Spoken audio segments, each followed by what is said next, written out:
Aga kui me tahame praegust hetke päriselt mõtestada, siis on oluline, et me teame, kuhu me liigume, sest see visioon on see, mis mõjutab meie igapäeva otsuseid ja igapäevategevusi.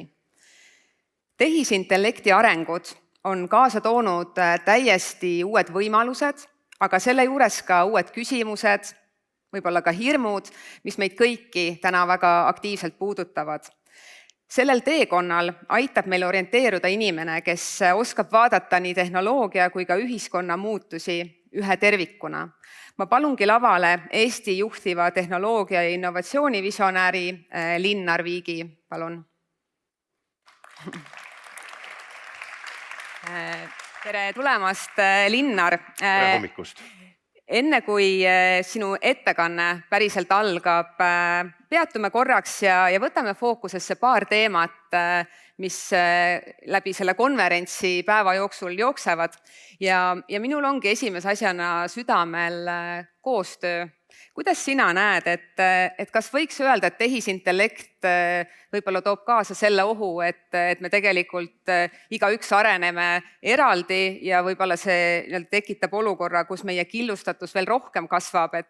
Et kuidas teie näete, et kas AI võiks suurendada koostööd arhitektide, ehitajate, inseneride ja ka avaliku sektori vahel?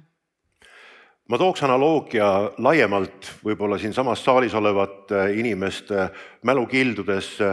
90. aastatel infotehnoloogia lubadus oli teha ühe organisatsiooni või tiimi sisest tööd tõhusamaks ja efektiivsemaks. 2000-ndatel algas peale väärtusahela jaoks oluliste efektiivsuste saavutamine ehk selles väärtusahelas, kus ma paiknesin ja tegutsesin, oli oluline, et me kõik oleksime samal küpsustasemel. 2010-ndad tõid juurde selle, et sektorid hakkasid ennast tervikuna vaatama ja sektori juures pean ma silmas seda, et kogu väärtusahel, mis tegutseb ka väljaspool oma igapäevaseid lepingulisi partnereid, muuhulgas ka avalik sektor koos erasektoriga, said aru, et majanduse konkurentsivõime aluseks on selle sektori ühine koosvõime. Eesti on seda teekonda päris hästi käinud, ehk me oleme leidnud seda vähest võimalust ja raha, et oma enda sisemisi süsteeme tõhusamaks teha, tarneahelat ja väärtusahelat pidi digilahendusi kasutusele võtta, aga kõige olulisem on see, et meil on avaliku sektori poolt olnud läbivalt arusaamine, et digitaalsete teenuste kaudu on võimalik kogu sektorit ja mitte ainult ühte sektorit, vaid kõiki sektoreid mõjutada efektiivsuse suunas.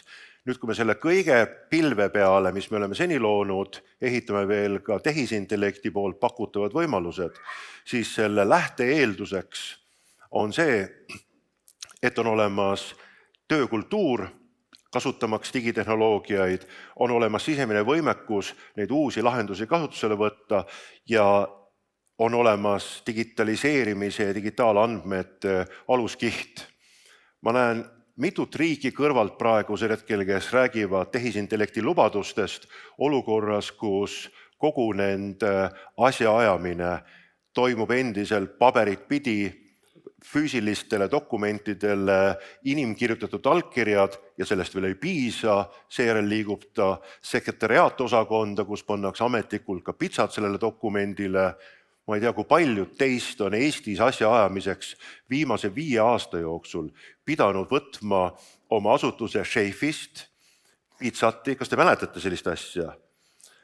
Võtma pitsati ja seda pitsatit kasutama selle dokumendi lõplikul viimistlemisel, peale puhuma, pitsat viisakalt seifi tagasi luku taha ja seejärel on see dokument ametlik. Me oleme võrreldes paljude muude riikidega maailmas oluliselt teistsuguses situatsioonis ja see loob ka võimaluse tehisintellekti rakenduste paremaks kasutusele võtmiseks ja seda just mitte selleks, et üks konkureerib teisega, vaid selleks, et sektor tervikuna suudab areneda ja sellest ma püüan ka mõnede näidetega täna veel välja tuua.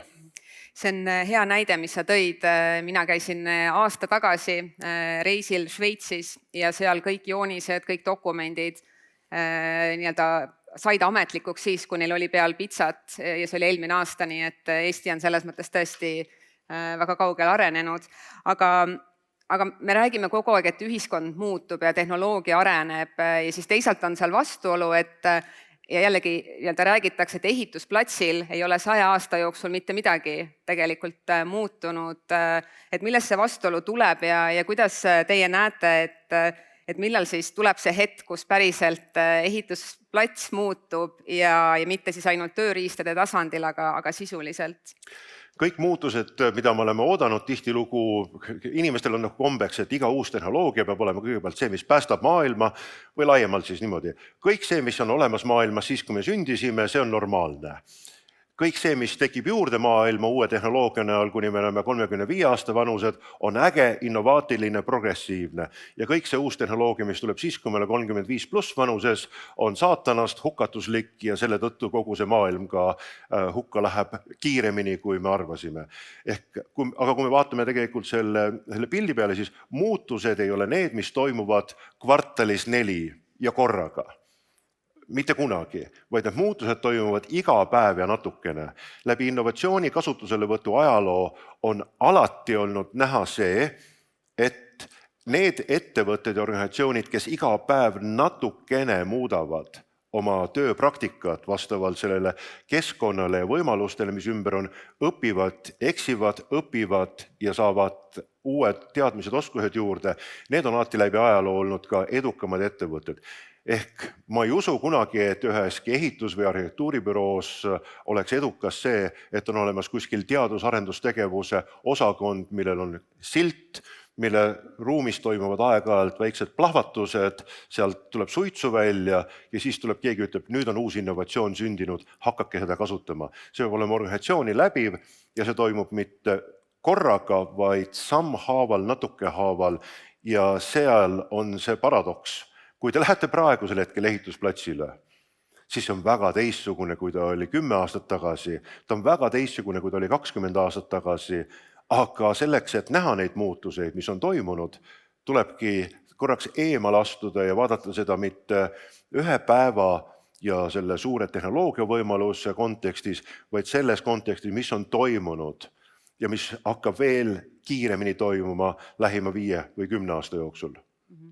Aitäh, Linnar, nende esmaste mõtete eest ja nüüd ongi hea liikuda edasi teie ettekandele ja veel olulise infona, et küsimusi esinejatele saab esitada Slido keskkonnas, ongi siin selja taga olemas, nii et kasutage seda võimalust, et Linnarile ja ka teistele esinejatele küsimusi esitada. Palun. Aitäh.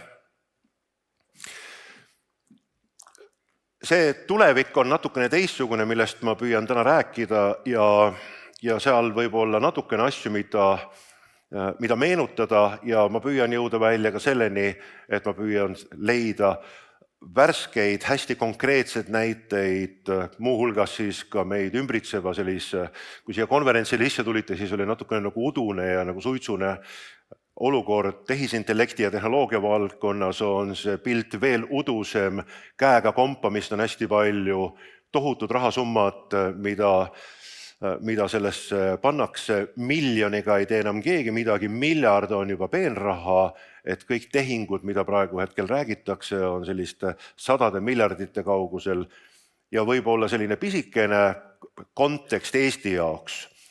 Kui olete ehk kuulnud, et Eesti püüab TI hüppe nime all tehisintellekti üldhariduskoolidega integreerida, siis see kõik sai alguse enam-vähem peaaegu et aasta tagasi. See oli hetk, kus novembri lõpus Vabariigi presidendi juures istusid koos Eesti tehnoloogiaettevõtted, kes sel hetkel omasid võimalust öelda, et kuule, aga tegelikult ma teen sellise firma nagu OpenAI-ga regulaarselt igapäevaselt koostööd. Ma saan tema tehnoloogia juhile helistada ja küsida, mis ta arvab, kui teha ühe väikese riigiga Eesti koostööd. Ja sealt kõik see läks rulluma. Meil on olemas investorid, kes on oluliselt investeerinud sellise ettevõtte nagu Anthropicu tekkimisse, arengusse. Meil on inimesed, kes tegevad igapäevaselt koostööd Google'i tehisintellekti arendusega, Microsofti tehisintellekti arendusega. Ja kui meil oli võimalik helistada ja ütelda, et kogu maailm on praegu hetkel liikumas selles suunas, kus valdav enamus valitsusi tahab keelata kõik digitaalsed õppevahendid ja üldse digitaalvahendid koolikeskkonnas, siis Eesti on see riik, kes sooviks seda uut tehnoloogiat integreerida haridusega. Eesti on piisavalt väike, et seda kasutusele võtta kiiresti, aga piisavalt suur, et olla referents. Hästi lühikene pitch ja see toimis. Ja siis, kui küsiti, et kui palju teil ka eelarves raha on, siis me ütlesime, et me võib-olla kraabime kokku 2 miljonit eurot koos kõikvõimalike erinevate sponsorite, toetustega, metseenidega. Ja nad ütlesid, okei, aga see on see, lähme siis liikvele.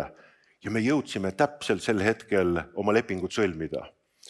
Pärast meid 2 nädalat hiljem, kui me olime sõlminud oma olulisemad lepingud, tulid kohale Araabia Ühendemiraadid ja ütlesid, et me võtame kõik OpenAI insenerid 3 aastaks 7,6 miljardit eurot. Ja nüüd muud riigid püüavad Eesti litsentslepingu alusel laiendada ka enda haridussüsteemidele seda võimalust, mis meil on. Aga need on ajastuse näited. 2 aastat tagasi oli liiga vara, 2 aastat siit oleks olnud liiga hilja, praegu on õige hetk ja praegu on õige hetk ka väga paljudel muudel valdkondadel sellega tegeleda. Aga see tulevik, millest ma tahtsin rääkida, on alati olnud meie jaoks ette määratud. Selline, mida vähem me teame ennast ümbritsevast maailmast, seda kindlamini me tunneme ja ma panen ennast korraga hetkeks koos teiega umbes 50-aastase arhitekti Gerhard von Riele olukorda, kus aastal 1248 Kölni peapiiskop tuli tema juurde ülesandega, et kultuslik ja ristiusus äärmiselt oluline 3 kuninga matmiskoht, need säilmed saaksid olema korralikult ja väärikalt pühitsetud. See arhitekt luues paari eeskuju näitel seda gooti stiilis katedraali, alustas ka selle tööprotsessi juures olemisega ja ilmselt üks arhitektuuri ja linna ja ruumi ja märgilise ajaloo kõige olulisemaid katedraale, Kölni katedraal, sai valmis 632 aastat hiljem.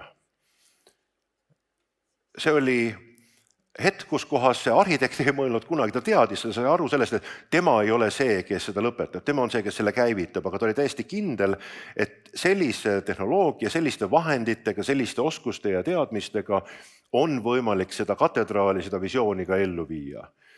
Mis on juhtunud aga viimase eelkõige 100 aasta jooksul on see, et juurde on tulnud väga palju uusi teadmisi. See on siis teaduse kandumine ühiskonda kõikidesse valdkondadesse ja tulevik ei ole enam mitte niivõrd kitsalt ette määratud, vaid tulevik on korraga laiali tõmbunud. Meil on niivõrd palju variante ja alternatiive sellest, milline näeb välja tulevik ja me oleme aru saanud, et mitmed nendest tuleviku variantidest on ka sellised, mida me peame ulmeks. Ja see on tore fantaasia, sellega on hea ka elada, sellega on tore mängida. See on ka see koht, kus kohas me mängime läbi teinekord riskistsenaariume, mõtleme, aga mis siis, kui, aga me anname endale ka aru, et see on asi, mida ei saa juhtuda, vähemalt praeguste teadmiste kohaselt. Aga siis on üks suur hulk võimalikke tuleviku visioone ja nägemisi ja see, mis on võimalik, võib olla ka tõenäoline. Ja see on valdkond, milles valdav enamus maailmast selles sektoris, ka kus teie olete, tegutseb, ehk me ei tegele mitte ulmega, me ei tegele mitte sellega, mis on võimalik, aga me püüame tõenäosuslikult üles ehitada kõiki neid praeguseid ja kogu aeg meie ees lahti rulluvaid teadmisi, seda tulevikku, mis on tõenäoline. Selles tulevike versioonides on meie jaoks 2 põhilist vedurit. Üks on arusaamine, et me ehitame helget tulevikku, aga selle kõige kõrval on olemas ka midagi, mida me nimetame õuduseks.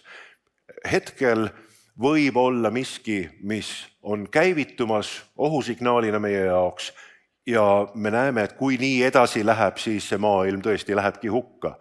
Aga kõige olulisemaks, mis on juhtunud praegu maailmas minu jaoks, on see, et see tulevik, mis varem oli 100 aasta kaugusel, võib-olla mõne jaoks 300 aasta kaugusel ja oli ka nende teadmiste baasil ette määratud, see tulevik tuleb aina lähemale ja see muutus on üha kiirem, mida me enda ümber näeme.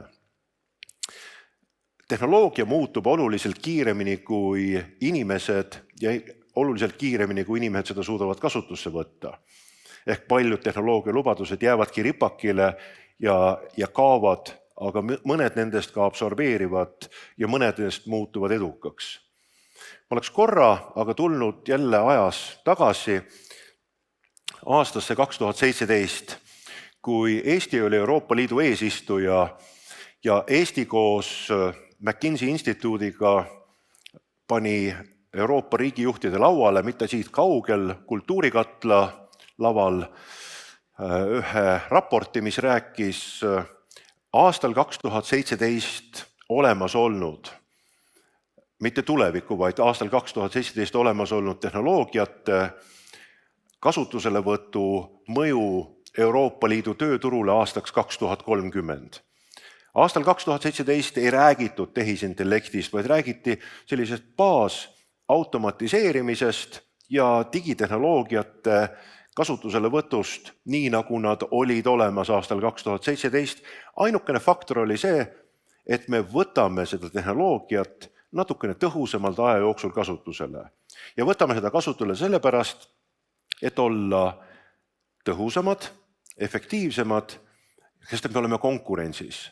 Ja konkurentsis me tahame lisandväärtust ühe tööühiku kohta, energiaühiku kohta rohkem toota ja me tahame seda kõike teha ka kiiremini ja ajas tõhusamalt. See mõju Euroopa Liidu tööturule üle kõigi valdkondade rääkis, et pooled töökohtadest, mis olid olemas aastal 2017, aastaks 2030, kas on kadunud või neid ei tohi enam nimetada sellise sisulise nimetusega ja need tööülesanded, mida inimene hommikust õhtuni teeb oma tööaja jooksul, mille eest talle palka makstakse, mis on tema ülesanded, need on sisuliselt midagi muud, need on sellisel määral muutunud, et see on kogu ühiskonda mõjutab. Ja need muutused ei toimu mitte korraga, kõikides riikides korraga või kõikides sektorites või ühes ettevõttes korraga, vaid nad toimuvad sammhaaval, natuke haaval. Selle raporti esitlus jäi suurema tähelepanuta, meediale jäi võib-olla meelde, et see oli see üritus, kus Angela Merkel jäi tukkuma, veel 2 riigi peaministrit tukkusid selle esituse ajal. Põhjus oli see tegelikult, et eelmisel õhtul oli Prantsuse president teinud ettepaneku, et tore õhtu ja mindi siis üles korrusele hotellis ja tehti üks korralik pidu. Aga sisuline tähelepanu jäi selle raportil esitamata, kuigi me näeme igapäevaselt, et see muutus on toimunud. Siin samas lähedal minu enda kodupoes, mis kunagi kandis nime vist Säästumarket ja praegu hetkel on siin Põhjarimi. See oli aeg kunagi, kui seal sai videokassette laenutada ja DVD-sid hiljem laenutada ja seal olid kassapidajad. Mingil hetkel tekkis sinna üks iseteeninduskassa ja 6 kassalinti jäid alles. See kassalindi tehnoloogia pärines aastast 2000, võib-olla isegi osa 80. aastatest. Lihtsalt teda oli võimalik rahaliselt nüüd paremini kasutusele võtta. Ta oli odavamaks muutunud ja ta oli kättesaadavamaks muutunud ja mis kõige olulisem, see iseteeninduskassa oli ka vastuvõetav lõppkasutajatele ning palgasurve tähendas seda, et see üks iseteeninduskassa tõi oma tehtud investeeringud tagasi vähem kui 1 aastaga. Ja samasugusest olukorrast, kus tehnoloogia tuleb meie ümber sammhaaval, natuke haaval, jõudes välja olukorda, kus praegu hetkel seal Põhjariimis ei olegi kassapidajat olemas, aga samas seal töötajaid on endiselt palju selle maja peale. Et neid näiteid on samamoodi kõikjal olemas. Saksa ettevõtlus on viimase aasta jooksul tööle võtnud umbes 1 miljon tööstusrobotit. Ühe tööstusroboti hind on kukkunud paarilt miljonilt eurolt umbes 500 000 euro peale. Selle ühe tööstusroboti inimfunktsionaalne võimekus on kasvanud umbes 2,5 täistööaja ühikult umbes 4 täistööaja ühikule. Ja kui me selle Salfräti arvutuse teeme, tööstusrobot 500 000, 4 inimtöö kohta, 100 000 eurot aastas ühe inimtöökoha kohta, ei kuulu ametiühingutesse, ei jää kunagi haigeks, ei ole riigipühasid, töötab 24 tundi ööpäevas. Ja mis kõige olulisem, kui on vaja midagi uut funktsiooni rakendama hakata, ma ei pea seda töötajaskonda koolitusele kuskile saali viima ja teda õpetama ja õpetama. Koos uue tarkvara uuendusega kõik 1 miljon robotit oskavad kohe seda funktsiooni täita. Ehk see on ratsionaalne argument, miks tööstusroboteid kasutusele võetakse. Mitte inimeste vihkamise pärast, vaid selle pärast, et olla konkurentsivõimes ja suuta samamoodi ühe ühiku kohta rohkem toota. Need muutused seega on pidevalt meie ümber, nendeks tuleks valmis olla ja nad mõjutavad meid. Ja tehisintellekt, mida aastal 2017 ei olnud olemas, aga on praegusel hetkel olemas, tegeleb ainult ühe suure lubadusega. Kõik meie ümber, kes kasutavad ükstaspuha missugust tehnoloogiat või mingisugust äriprotsessi või tootmisprotsessi, peavad aru saama, et me teeme seda tehnoloogia abil. Selles tehnoloogias ei ole oluline mitte niivõrd see asi, vaid see robot, see tootmisliin, vaid see tarkvara, mis aitab juhtida seda tootmisprotsessi ja seda tööstusautomaatikat. Seda tarkvara loovad inimesed, keda kutsutakse tarkvarainsenerideks. Kui mina õppisin tarkvarainseneriks, siis me olime poeedid, me kirjutasime kaunist koodi ja me võrdlesime seda, ütleme, kui ilus. Töötab ka, aga nii ilusti kirjutatud, nii stiilselt kirjutatud. Praegusel hetkel tarkvarainseneri tööks on kellegi teise kirjutatud raamistikke kokku klopsida ja loota, et see töötab ja selle käigus tekib vigu, see võtab aega ja see on kallis. Ainus, mida tehisintellekt lubab meile, on kirjutada tarkvara kõikides valdkondades. Kirjutada tarkvara kiiremini, veatult ja odavamalt, kui seda suudavad inimesed. Ja seda suudab ta maru hästi, üha paremini ja meil ei ole mõtet enam rääkida sellest, et tehisintellekt joonistab 4 sõrmega inimesi ja 7 jalaga hobuseid. Ja aastal 2023 võib-olla. Aastal 2025 me enam ei tee vahet. Aastal 2026 on meil tarkvarafirmades iga programmeerija jaoks tööpartneriks tehisintellekti rakendus, kes ei asenda teda, aga võimendab teda. Meil on alati öeldud seda, et see automatiseerimine selle käigus, töökohad kaovad. Me võime õppida ja tahta, mida tahame, aga kõik need töökohad, mis me oleme planeerinud, need kaovad.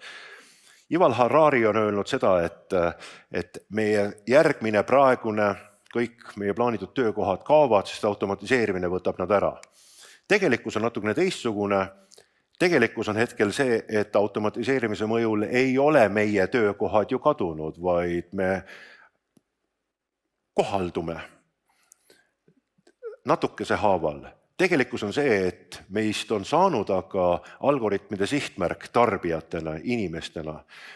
Need keelemudelid, mida me kasutame ja mida nimetatakse valdavas enamuses tehisintellektiks, see on maailma ajaloo kõige massiivsem koolitusprojekt, kus inimesed koolitavad tehnoloogiat. Iga päev rohkem kui 2 miljardit inimest koolitavad tehnoloogiat, et ta saaks paremaks. Ja need algoritmid õpivad meid paremini mõistma ja meid paremini manipuleerima, meist paremini aru saama, kui meie ise julgeme seda öelda. Ja tehnoloogia osas ei ole me mitte kunagi osanud näha seda, mis saab järgmiseks. Võib-olla veel üks viide religioonile ja selle ajaloole, kui aastal 2005 kogunesid inimesed Vatikanis selleks, et näha katoliku kiriku uue pea väljakuulutamist, siis see pilt nägi välja seal väljakul väga teistsugune kui aastal 2013, kui taaskord samal põhjusel sinna koguneti. Mitte keegi ei osanud ennustada, et selline pilt võiks aset leida.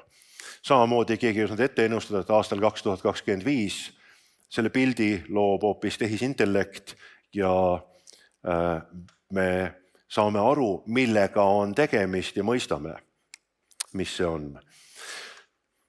Ehitusvaldkonnas meil on konkreetsed asjad, mateeria ja kuigi võib öelda niimoodi, et see siin on asi, siis selleks, et seda asja me praegu hetkel saaksime kasutada, on siia akumuleerunud sadade aastate jooksul uusi teadmisi, insenertehnilisi oskusi, alates liimist, materjalidest, nendest samadest Philips kruvide kokkuleppelistest standarditest ja see kõik on inimeste loodud, mitte looduse poolt meile antud. Kui maailmas on meil olnud enne meie ja enne elusa looduse tekkimist geosfäär ja mingil hetkel on juurde tekkinud biosfäär, mille osa me oleme, siis inimene on see, kes on loonud sellise mõiste, mille nimi on tehnosfäär, mille alla kuulub ka see hoone, meie riided, need samad seadmed, mis meie ümber on, see sama puksin, need samad helivõimendid, kõik need asjad, mis me oleme loonud. Aasta 2020 oli see aasta, kui tehnosfääri mass maailmas ületas biosfääri massi ehk inimene oli ise võtnud loodusest ja sellest samast geosfäärist midagi, teinud sellest oma teadmiste, oskuste ja uute tehnoloogiate abil midagi sellist uut, mis kokkuvõttes oma massilt ületas tehnosfääri. Aga midagi on veel juurde tekkinud selle tehnosfääri järel ja selleks on infosfäär. Praegusel hetkel me elame maailmas, kus üle 90% kogu informatsioonist, mis internetis meid ümbritseb, ei ole loodud enam inimeste poolt, vaid on loodud masinate poolt. Võib öelda, et nad on loodud tehisintellekti poolt või vähemalt selle abil. Ja selle reaalsusega me jääme elama, kus valdav enamus sellest informatsioonist ongi meid ümbritsemas. Ja see, et tehisintellekt tuleb kasutusele, saab olema kasutusele võetud, see mõjutab kõiki, absoluutselt kõiki sektorid maailmas, kõiki töökohti. Ja seal on kaks lähenemist olemas. Üks on see, et ta mõjutab kõiki sektorid ja praegu ning kogu maailmas. Ja teine variant on ignoreerimine, öeldes, et aga mitte minu sektorit, mitte siin ja mitte praegu. Ja need samad näited selle kohta, kus lõppkokkuvõttes vaatame, veebruarikuus tuleb Indias suur riigijuhtide AI summit. Ma olen täiesti kindel, et seal tulevad riigijuhid kohale, kes kõik laovad miljardeid lauale, öeldes, et meie riik saab olema kõige juhtiv AI riik maailmas.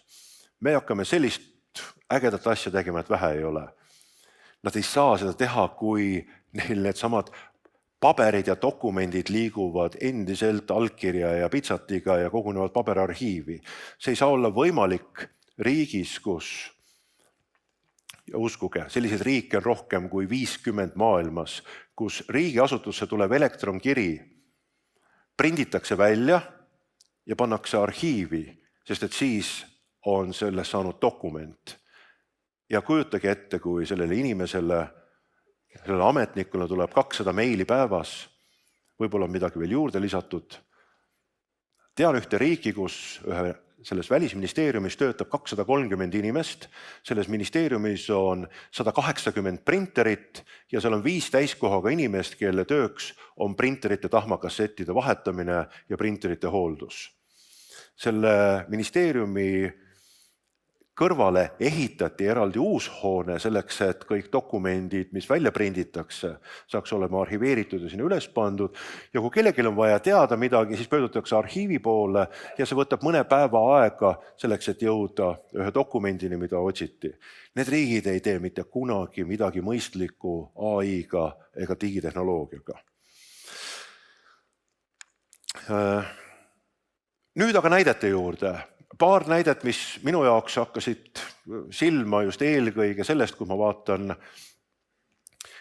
ehitusvaldkonna täisväärtusahelat alates sellist ideest kuni siis hilisema hoolduse kasutuseni. Üks esimesi asju, mis ebaõnnestus totaalselt, oli generatiivne linnaplaneerimine Torontos. Ja miks ta ei õnnestunud?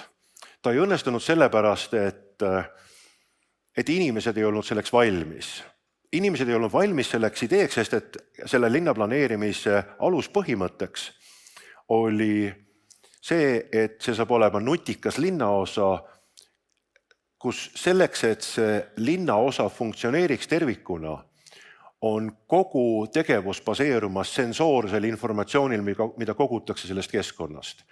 Inimesed ütlesid, et ei, ma ei taha jagada, ma ei taha jagada, me ei taha, et meie kohta teataks veel rohkem kui praegusel hetkel, andmata endale aru, et meist teatakse nii praegusel hetkel juba rohkem, kui me tahame ja me lihtsalt ei anna endale aru seda igapäevaselt, kuid kui selline linnaosa planeerimine ette pandi neile, siis unustati visuaal, unustati see, milline ta võiks välja näha, unustati see läbimõeldus ja keskenduti privaatsusandmetele. Mõjude mudeleid aga teeb Helsingi väga hästi praegusel hetkel tehisintellekti abil, kus vaadatakse näiteks seda, et millised on erinevatel aastaaegadel mingisuguse hoone varjumõjud linnakeskkonnale, millised on tuulekoridorid, mis tekivad mingisuguste hoonete juures, kuidas tuulekoridore vältida, need on väga hästi modelleeritavad. Ja siin on näide sellest samast Parliament Slipist Torontos, mille planeering oli koosloome 4-5 arhitektuuribüroo poolt, kes ühiselt selle välja pakkusid ja mille lõppvisioon inimestele küll väga meeldis, aga mille lõpptulemus hääletati maha just sellepärast, et kõik need objektid, mis pidid tervikuna funktsioneerima, olid andmeid hankivad. Teine näide on kindlasti generatiivne projekteerimine, BIM-mudelid kogu oma tervikahelas algusest lõpuni läbi täidetuna. Üks ilmselt kuulsamaid büroosid on olnud alati Zaha Hadidi muuseumivisioon, kes kohale jõuab, näeb, milline on see oma tervikus ja võrratuses, aga mille kogu fassaadi projekteerimine ei toimunud enam mitte arhitektuuribüroo pelkade teadmiste põhjal, vaid toimus interaktsioonis ja neid näiteid selle kohta, milline on just fassaadilahenduste ja tervikprojekti visuaalne lahendus, näen ma juba regulaarselt, igapäevaselt ja minu jaoks need arhitektid, kellega ma olen kõnelenud, ütlevad, et see on tema jaoks hea sparringupartner, hea töökaaslane, hea kolleeg, kes annab väga kiirelt vastuseid ja juhib tähelepanu asjadele, millele ise ei osanud tähelepanu juhtida ja oskab midagi järgmist teha. Nüüd jõudes välja sellest ideest juba järgmisse punkti, kus ollakse objektil nii-öelda. Esimene auk on kaevatud ja esimesed objekti perimeeter on piiratud, siis efekt, kui linna sellel samal generatiivsel projekteerimisel ja planeerimisel on efekti eesmärgiks jõuda välja 18-24 kuult 3-6 kuuni, mida on väidetavalt saavutatud nii Helsingis kui ka Torontos muude projektide näol, mida praegu hetkel Kopenhaagenis püütakse samamoodi teha, mida Münchenis püütakse teha, siis see on üks osa sellest tsüklist. Projekteerimise faas järgmine, aga eelkõige selles ehituse juures on suuremad ettevõtted näidanud praegusel hetkel 20-30% kulude kokkuhoidu ja eelkõige ehitusgraafiku ennustamisel erinevate mudelite kaudu veelgi tugevamaid efekte. Kui tulevikust räägiti niimoodi, et kui tehnoloogia siis tuleb ja kõik on kasutusele võetud, siis alles jääb 2 rolli. Üks roll on kuri koer, kes siis valvab seda hoonet, et inimesed ligi ei pääseks sellele tootmishoonele ja teine roll on ühel inimesel, kes saab palka selle eest, et ta selle koerale iga päev süüa viiks.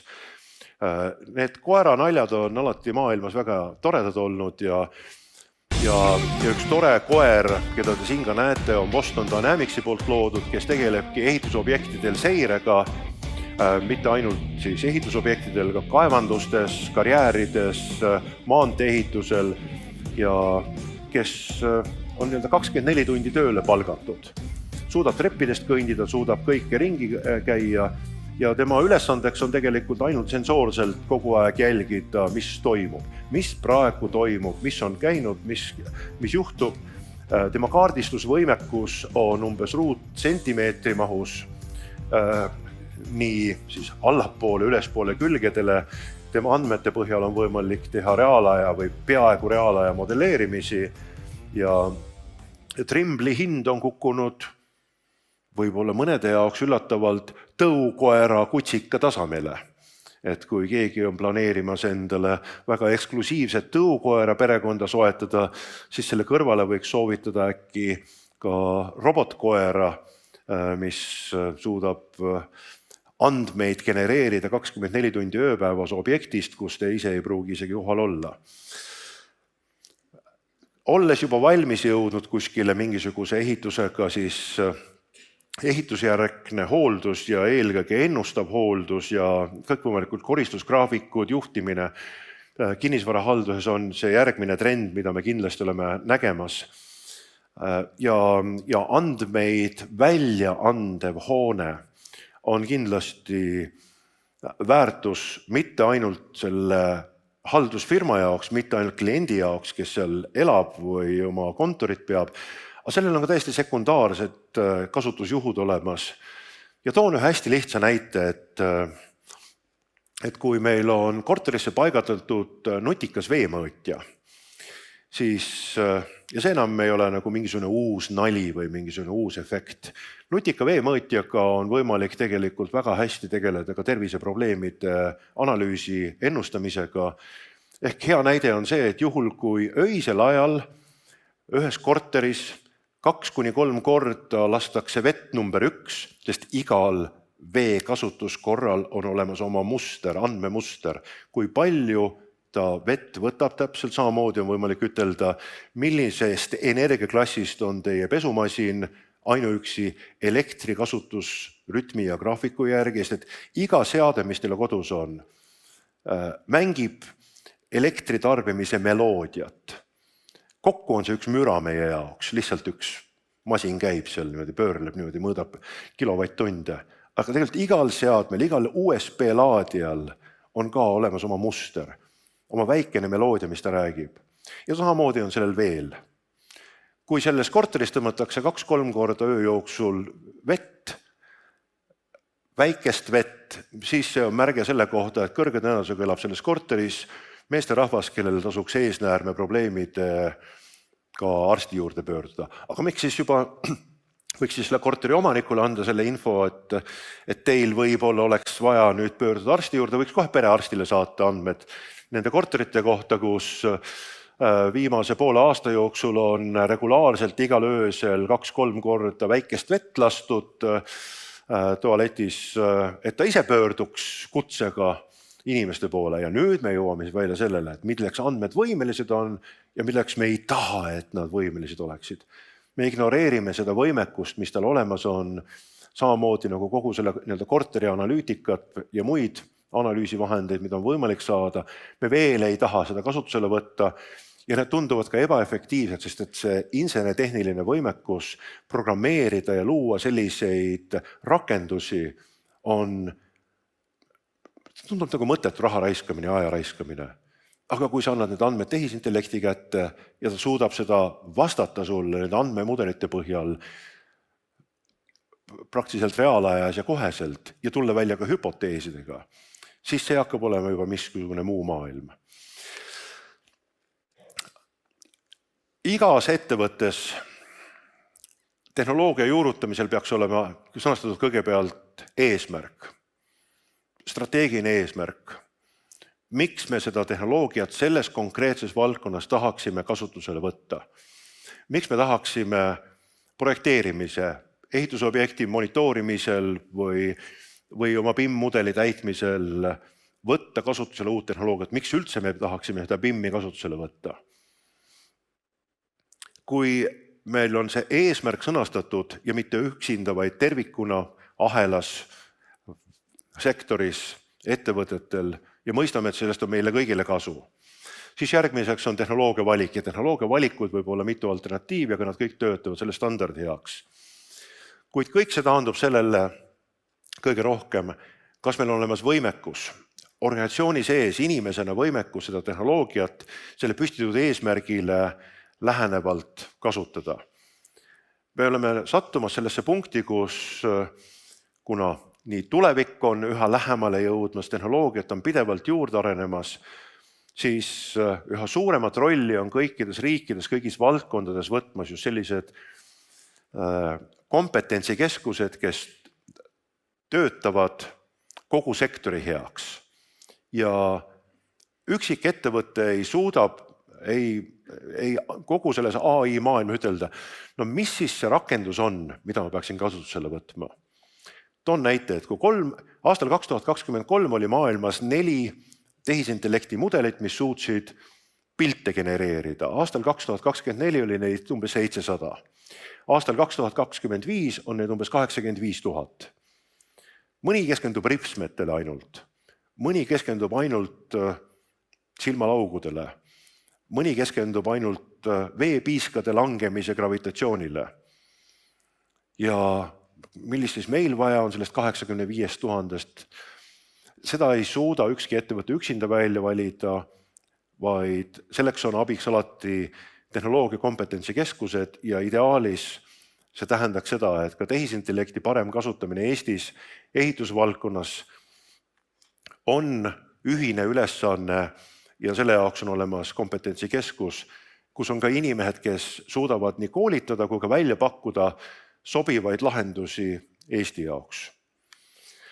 Ja kõige olulisemaks küsimuseks jääb alati minu jaoks see, et kas me püüame seda kõike teha üksi, mõeldes selle peale, nüüd ma saan mingi konkurentsieelise sellest äkki see läheb mul paremaks, äkki mul läheb paremini välja. Ei, sammhaaval ja teistega koos on alati kõige suurem väärtus. Ja kas kohe või äkki võiks seda teha mõni teine nädal või mõni teine kuu või äkki järgmisel aastal. Vaatame, järgmine aasta on nii lähedal. Meil on järgmise aasta eelarve juba heaks kiidetud niikuinii.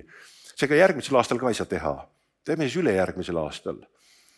Tehnoloogiate kasutusele võtus tuleb hästi oluliselt ära märkida seda, millal on see õige hetk. Ja valdava enamustes maailma sektorite jaoks just praegu on see õige hetk.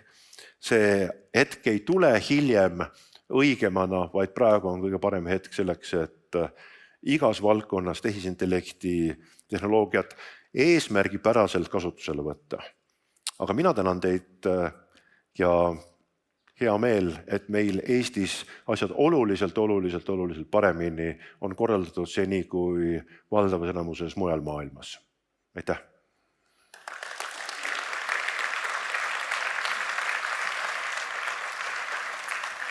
Aitäh selle väga põneva ettekande eest. Mõned küsimused. Teil oli slaidi peal see koht, kus oli see valik, et kas tehisintellekt mõjutab kõiki sektoreid või äkki ta ikkagi seda meie sektorit ei mõjuta. Ja ma tahtsin selle kohta küsida, et mina olen küll kogenud rohkem kui ühel korral seda mõtteviisi ehitusvaldkonnas, et mujal see tehnoloogia areneb, aga meil on iga objekt on nii eriline ja teda ei ole üldse võimalik võrrelda, et kuidas seda mõtteviisi muuta siis nende inimeste seas, kes nii ütlevad? Ja ongi iga objekt erinev ja ongi iga ettevõte erinev ja iga asi erinev, aga tehnoloogia võimekus taandubki sellele, et ta suudab väga palju rohkemaid eristusi teada ja neid selle konkreetse koha kasutusse võtta. Ma toon ühe näite ühest väikesest Eesti ettevõttest, kes tegeleb sellises valdkonnas nagu kindlustustehnoloogia, InsurTech. Mida ta teeb, on see, et ta on võtnud viimase 20 aasta satelliidipildid, mis pildistavad maakera. Ja ta analüüsib sellise 10 ruutsentimeetrise täpsusega kriitilisi infrastruktuuri objekte. Ja põhjus, miks ta seda teeb, on see, et Ameerika Ühendriikides 70. aastatel läks käima hüdroenergeetika suur laine.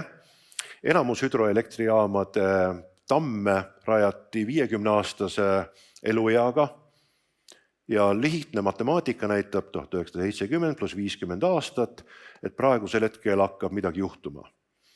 Nad on kõik kindlustatud. Kõik need kindlustusettevõtted saadavad igal aastal, aga neil pole seda võimalust, sest need tamme ja hüdroelektrijaamasid on niivõrd palju. Nad püüavad saata igal aastal inseneritehnilist ekspertiistiimi sinna kohale, kes läheb kohale, vaatab, ja ei saa midagi aru. Teeb mõõtmisi ja vaatab, aga see väike Eesti ettevõte suudab näidata ära, et selle tammi selles piirkonnas on viimase aasta jooksul toimunud 12 sentimeetrit nihet. Ja see nihe on progresseerumas praegu hetkel viimase aasta jooksul.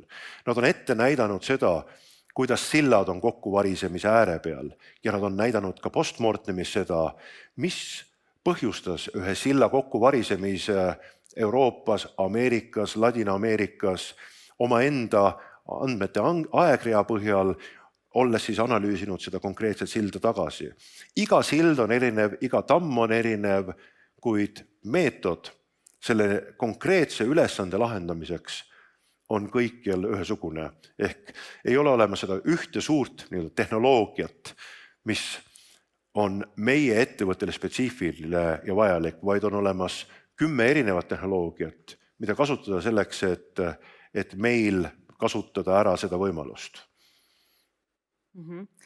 Küsimus publikust. Margot küsib, mida peaks ehitusettevõte täna tegema, et olla ajaga kaasas või teistest ees, arvestades tehisintellekti võimalusi? Tere, Margot! Meeldiv kohtuda.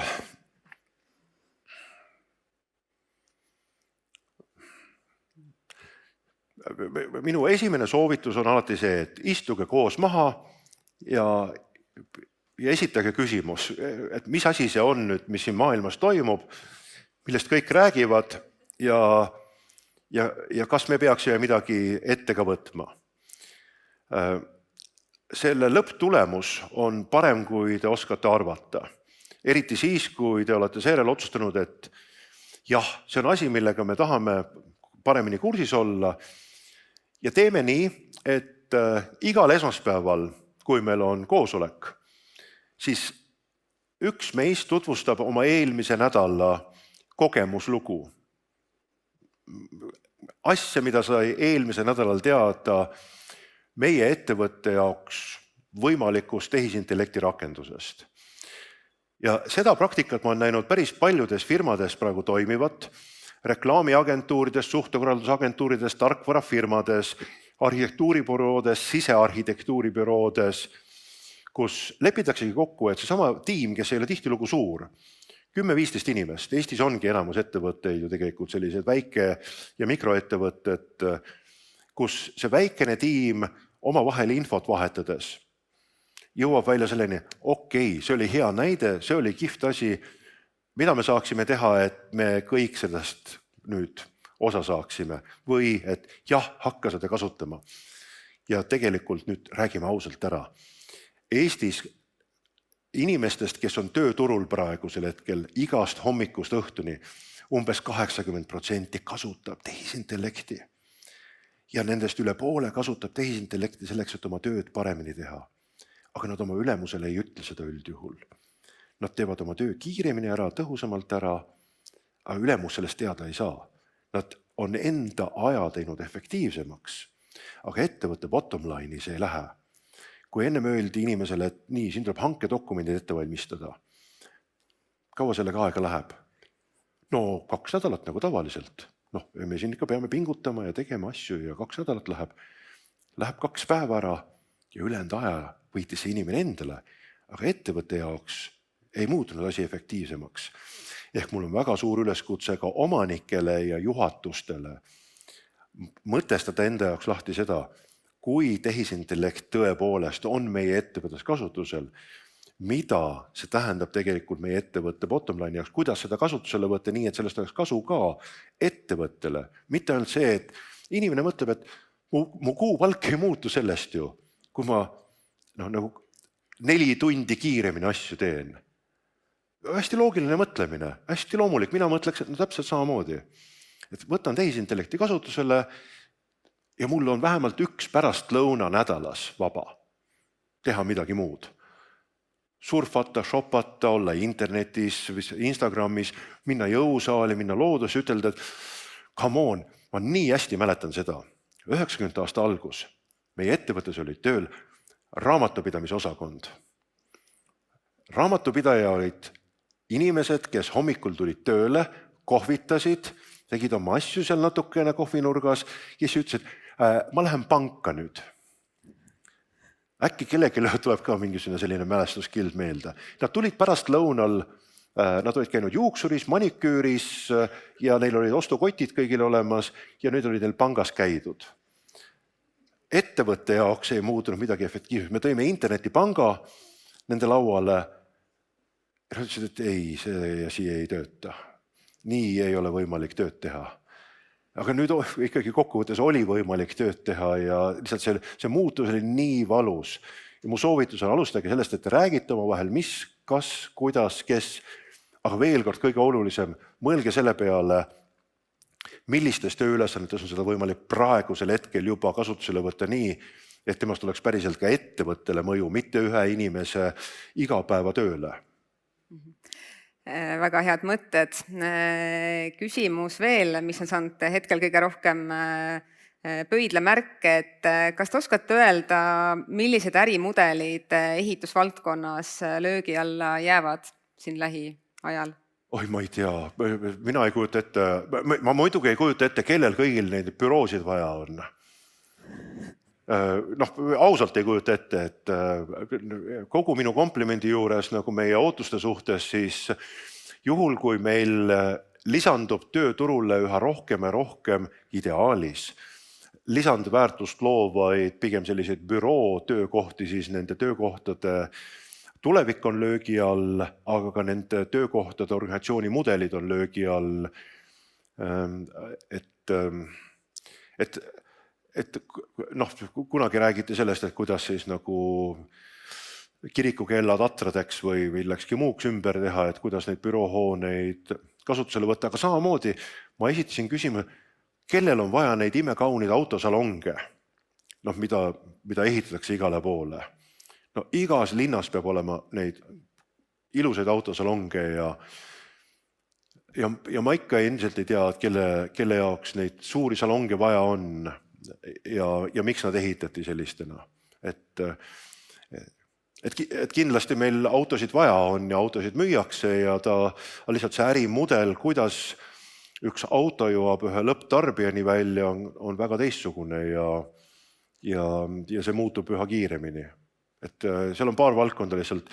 Ja see ei ole mitte nagu ehituse spetsiifiline, vaid see on tegelikult siis ehituse mõjutatud või ehituse klientide spetsiifiline probleem, mis kaob ja muutub.